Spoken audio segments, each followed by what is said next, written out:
Welcome to the Deep Dive, where we unpack complex ideas and distill them into insights you can use. Glad to be here. Today, we're plunging into a concept that has both fascinated and, frankly, terrified humanity for millennia. Yeah. Obsession, and what has historically been called spirit possession. Think about it, from ancient lore to biblical texts, the idea of mental disturbances being caused by something outside oneself was a powerful, often terrifying explanation for the unknown. It really was. For thousands of years, people only had observation, to go on when trying to understand these unexplained mental disturbances. Right.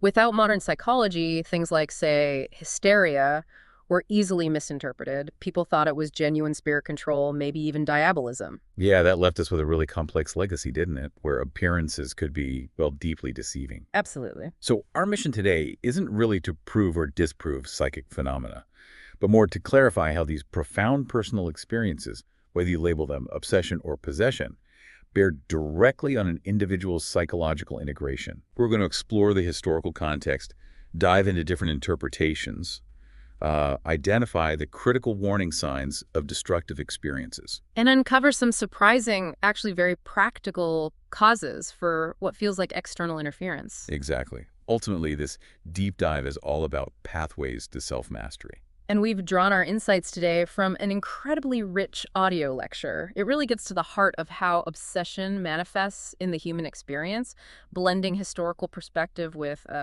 practical psychological wisdom. Okay, so let's really unpack the term obsession itself first, because it seems to have two distinct meanings, one ancient and one quite modern. That's right. Historically, especially if you look at metaphysicians, obsession meant the control of a person's conscious faculties by the consciousness of some other being. Wow, like your inner life being taken over or stolen, someone else using your body. Precisely. And this ties directly into those ancient theological concepts. You find records of exorcisms going back thousands of years, long before anything like modern psychology existed. Right. But then, modern psychological understanding, well, it completely shifts that definition. It's fascinating. How so? Today, obsession has come to mean an individual possessed by some fragment of his own total personality, or simply an extraordinary fixation. Okay. Like how we casually say, I'm obsessed by an idea or possessed by a notion. Exactly. And crucially, you can also be possessed by your own fears, by your own worries, by your own anxieties. So the key is losing control. Yes. The moment an individual loses control of their total personality and some other part of that personality usurps power, that's what we now understand as obsession. This brings us to a really powerful analogy from our source, the inner government. Imagine yourself as being made up of a number of different natures, almost like fragmentary personality. Real pieces of you. Yeah. And under normal conditions, your self-consciousness acts as the leader, keeping all these fragments, well, subservient. It's like an internal system of checks and balances. Yeah, exactly. And expanding on that, our source explains that when that inner leadership is lost and some other part of that personality usurps power, that's viewed as obsession. It's like having a strong government in a community keeping antisocial factors in check. But if that government becomes weak or corrupted, Things fall apart. you immediately see a lowering of the general condition across the board. And the really important point here, a critical takeaway, is that whatever fragments take over are always less than the total picture. Always less. Always. Neither psychic nor psychological control by these lesser parts truly improves a person. In fact, something is weakened. Always. So this inner government analogy paints a pretty clear picture of what goes wrong with destructive obsession. But, historically people also talked about being overshadowed by a great spiritual being, which sounds like a positive kind of possession. Right. How do we square that? Are we talking about two totally different things or maybe different expressions of the same principle? That's a really critical distinction. And yes, in ancient religions, you definitely find instances where humble people were apparently overshadowed by a great spiritual being. Right. Or possessed by a sacred or Holy Spirit. Like at Pentecost. Exactly, like the mysterious spirit that descended upon the apostles at Pentecost. And the core principle here, something spiritual thinkers like Aquinas and Albertus Magnus pointed out, is that a divine spirit is always constructive. Constructive how? It doesn't hurt you. It doesn't corrupt you. It certainly doesn't lead you astray. It uplifts. It builds. Okay, so here's the ultimate litmus test for you, the listener. If a person is truly controlled by a higher part of his own nature, It's actually an extension of consciousness. A positive unfolding. It's a mystical experience leading to illumination, maybe dedication to a holy life, or perhaps some course of action superior to his condition prior to this enlightenment. Think of figures like Jesus or Buddha. Their enlightenment wasn't a takeover, it was consciousness unfolding into a greater dimension. So the true measure, according to our source, is whether the individual is actually improved by the experience. Yes. Leading to a better adjusted life, becoming more useful, more reasonable, a better self-disciplined, better integrated individual. It's not about self-satisfaction or, self-delusion then. Not at all. As the source powerfully puts it, by their works so shall you know them. Actions speak louder than words, or even inner feelings. Makes sense. But, and this is a big but, if these experiences are attended by deterioration, then they are highly questionable. Dangerous even. Deterioration. So a common symptom of a destructive obsessional condition is that the individual begins to lower his threshold. They become less a person. Precisely. Which raises the obvious question, how does this deterioration typically start? What's the beginning of that downward slope? Well, our source suggests it often starts with a flawed motivation. Maybe someone tries to develop spiritual faculties for reasons that, while they seem okay on the surface, are not good on the level of the thing he was trying to do. What kind of reasons? Maybe intense shyness, social inadequacy, loneliness, or even just seeking a kind of status symbol, wanting to feel special or powerful. So they're trying to use mystical means to solve what might be fundamentally a psychological or social need, trying to build personality strength the wrong way. Yeah, that seems to be the idea. They need to address those basic needs first, perhaps. And then comes what the source rather vividly calls the beautiful Summerland phase. Summerland. Sounds nice. It does initially. This is the enticing beginning. A warm, rosy sense of personal superiority, this feeling that divinity is just around the corner. Okay. They might experience minor psychic phenomena like irresistible urges to write poetry, maybe automatic writing or hearing voices. Voices telling them good things. Usually, yes. Voices that tell him how wonderful everything is and how very wonderful he is. This creates a feeling of being part of a spiritual aristocracy, almost untouchable. So this Summerland phase sounds almost idyllic at first, but I'm guessing it doesn't stay that way. It takes a darker turn. Oh, indeed. And this is where it gets truly unsettling. That initial Summerland gradually loses its beauty, its purity. Yeah. The individual starts to sense an evil presence, a destructive force, those ecstatic feelings. They turn into creeping, fearful things. Like being haunted. Very much like being stuck in a haunted house, is how the source puts it. These spiritual forces morph into demons that plague their sleep, cause strange physical sensations, attack their emotions. Increase base instincts? Yes, increase animal instincts, and ultimately lead to this overwhelming terror that not only can destroy his happiness, but may very well ultimately destroy his reason. It's a slow, horrifying descent. Wow. And in that terrifying state, I imagine they start looking for someone to blame. Often, yes. They might blame friends, family, religious leaders, anyone, really, for this psychic malpractice as they see it. And the fear just grows. It does. And as the fear increases, they lose their power to resist. They become, in a way, like those who are truly mentally sick, fighting against help, wanting to prove their victims rather than actually accepting assistance. That's tragic. It is. And our source adds a strong caution here, saying, I am slow to advise anyone to lift this lid of the Pandora's box. Meaning dabbling in these things lightly. Exactly. Warning that many who do start believing in very specific, often terrifying external entities, what the source graphically calls wee wolves and wee bats, and it leads them into an entirely unnecessary state of fear and delusion. Okay, so if it's not always an external entity, what else could be going on? Let's circle back to psychological obsession. Right. The modern definition, as we said, is being obsessed by a belief. Can you give an example? Sure. Take a common one. I've always been unhappy. It seems as though everything I ever tried to do went wrong. Just repeating that kind of thought pattern. Okay. Our source explains how continually repeating beliefs like that leads to auto-hypnosis. Your own mind can literally force visualization. You mean you can make yourself see things? Yes, causing you to see and hear and talk to things which have been created out of your own mind.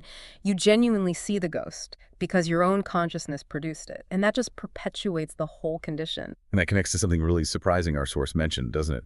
About underlying temperamental pressures. Yes, or just deeply ingrained negative attitudes. Things often present from childhood, sometimes visible as a kind of gray heaviness or a brooding look. These can morph into serious issues later on. Serious? Well, here's a fascinating, almost shocking fact from the source.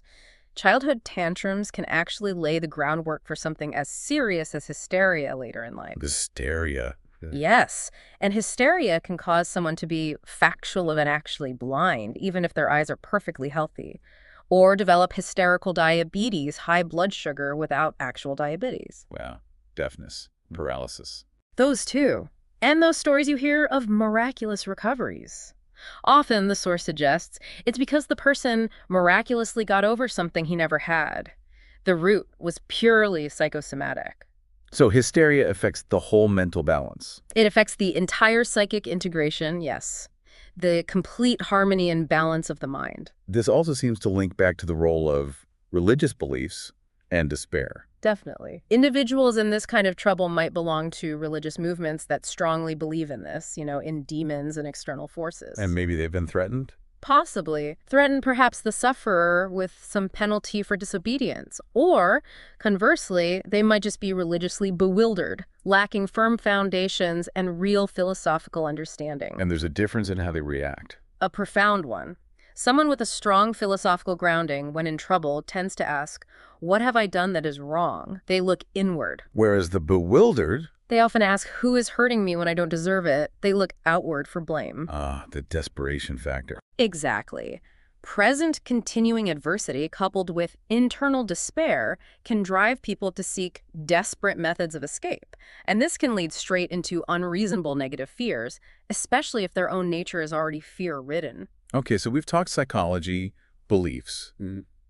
But beyond that, our source points to a whole range of physical factors, things that are often completely overlooked. Totally. It's not always just in your head, as you said earlier. Like what? Well, excessive abuse of medications, for one, and also a definite failure of right nutritional patterns. Both can lead straight to psychic depression. Nutrition really matters that much. Apparently so. Malnutrition, in particular, can be a basic factor in the stimulation of psychic symptoms. The source even mentions how avoiding carbohydrates might lead to greater activity of the pituitary gland, potentially causing visions or hallucination experiences. That's wild. And then there was the point about elimination. Ah, yes. Truly counterintuitive. Poor elimination is responsible for more pseudo-yogi experiences than any single cause. More than any single cause. That's what the source claims. The idea is the individual becomes so toxic internally that they actually start to see hurtful, dangerous, evil things, experiences that resemble narcotic or alcoholic intoxication. So it feels spiritual, but it's actually toxicity. Exactly. It's the body overloaded. And our source makes a really powerful point here. A legitimate spiritual entity does not depart because the blood pressure is normal. Meaning, if the entity disappears when you fix a physical issue, then the root was probably physical all along. What felt like a spiritual attack might just be a physiological imbalance crying out for attention. High blood pressure even can cause complicated metaphysical symptoms. it really shifts your perspective. It absolutely does. And this leads us to think about compound stress and fatigue, too. Then nervous breakdown. Right. Often it's just a fatigue ailment caused by accumulated stress. And it's not always just overwork. It could be the result of, say, 3 unhappy marriages or maintaining a constant criticizing attitude that just wears you down slowly. It's the accumulation that gets you. Precisely. And our source offers some incredibly telling self-assessment questions here. Questions like, are you a happy, busy, well-adjusted person with a proper circle of friends, interesting activities, and avocational interests? Okay. Or, are you naturally cheerful and optimistic? Are you free from unreasonable fears, and have you your own temperament under reasonable control? Tough questions. Very. And then the source notes that getting a solid yes across the board is actually incredibly rare. Yeah, I can believe that. That second part feels a little too real some days. What does that rarity tell us, though, about our general susceptibility? Well, it suggests that many of us are perhaps walking around with a somewhat weak government internally already. We might be predisposed to these kinds of patterns. Vulnerable. A bit, yeah. And finally, our source introduces this really fascinating concept, psychic allergies. Psychic allergies, like hay fever for the mind.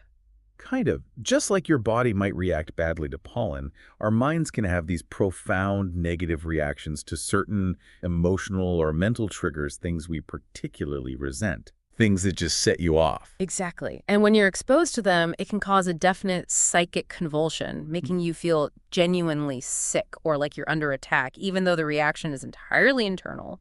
It really broadens our view of what might feel like an external influence. Okay, so given all these potential causes, psychological, physical, temperamental, it sounds like the hardest part must be convincing someone in that state that help is even possible, or that an outsider might know better. That's the real paradox. A trained outsider who knows the field is probably more likely to be right than they are, but they often won't accept help unless it's exactly what they expect and wants. And if you just agree with their delusions? You can do them no good. It's a classic catch-22 situation, really difficult. So what does this all point towards? For reclaiming your personal power, your self-leadership? Well, the core message is surprisingly consistent. Regardless of whether you think the obsession is psychic or psychological, the fundamental solution is the same. Which is? The consciousness of the individual must be restored to leadership. It's about rebuilding the power of the entity itself, your true integrated self. So the fix is internal, regardless of the perceived cost. Yes. The source puts it simply, what cures one will cure the other. The main problem isn't fighting external forces nearly as much as it's about sorting out the internal disarray. And a huge part of that disarray seems to be fear. Absolutely huge. Our source is incredibly clear. The most destructive emotion in the universe is fear. It calls fear the greatest killer. Strong words. They are. It can literally stop bodily functions. An extraordinary paroxysm of terror can accomplish almost as much damage as the release of a hydrogen bomb. Wow. How does it do that? Fear, according to the source, is pure negation. It just shuts things down fundamentally. It destroys your natural defenses, dissolving your energetic magnetic field, is the analogy used, and it closes the very channels through which vital life force can reach your body. So it's not just emotional, it's physical, energetic. Yes, and it can lead to desperate actions. In many traditions, it's believed to significantly amplify your karmic consequences too. And here's that powerful insight again.